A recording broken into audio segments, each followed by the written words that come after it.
Emma Gorgeous here with our stitch of the week.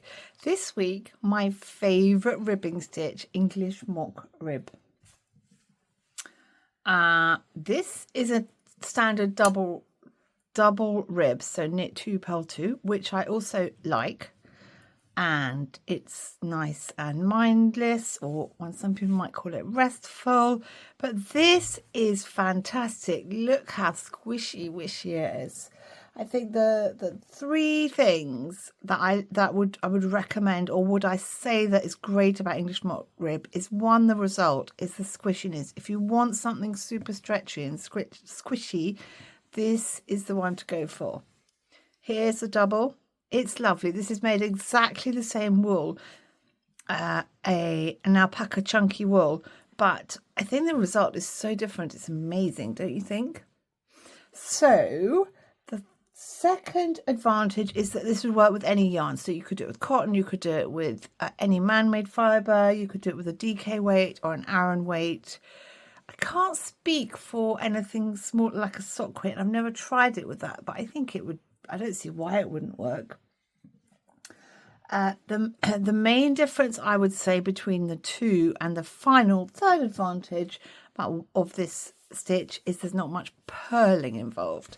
Personally, I don't mind a bit of purling, but I know a lot of people go, ooh, avoid the purls. So let's have a look. Let's start off.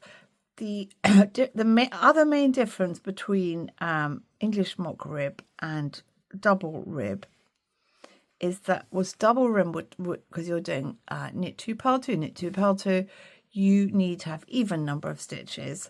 With English mock rib, although it is a sequence of 4, you need to have an edge stitch and on each edge, and also one extra stitch. So in essence, you are always going to, if you're going to adapt a pattern that's got an even number of stitches, you need to remember that English mock rib is an uneven number of stitches, and that will become more obvious when I change sides. So let's just have a look.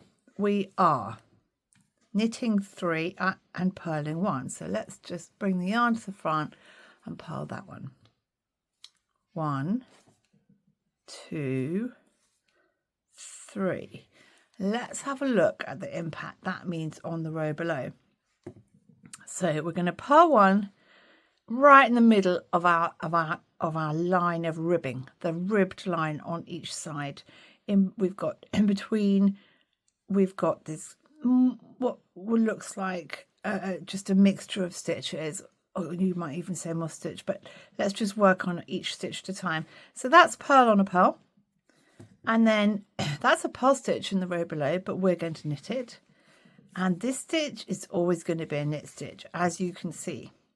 And then that's a purl stitch, but we're going to knit it. In the middle, we're going to purl it. Then we're going to do 3 more knit stitches, centering over the... It's confusing if I use the rib as well, but this is a rib of knitting. And of course we're ribbing. This is a rib of knitting, and it's in the middle of our sequence of 3. 1, 2, 3. Then we go back to the purl stitch. That is a purl stitch, and we purl it, and then another sequence of 3 to get to the end. At which point I want to show you that this is our knitted stitch here.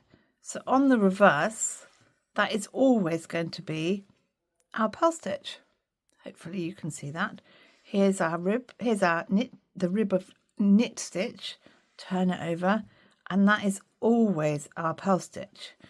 And the one that was always our purl stitch, which was in the middle of the 2 rows of the rib, is now on the other side always going to be our knit stitch. So I'll just start it off. It's a repetition of the other side, except that it starts slightly differently. So we always knit the first stitch,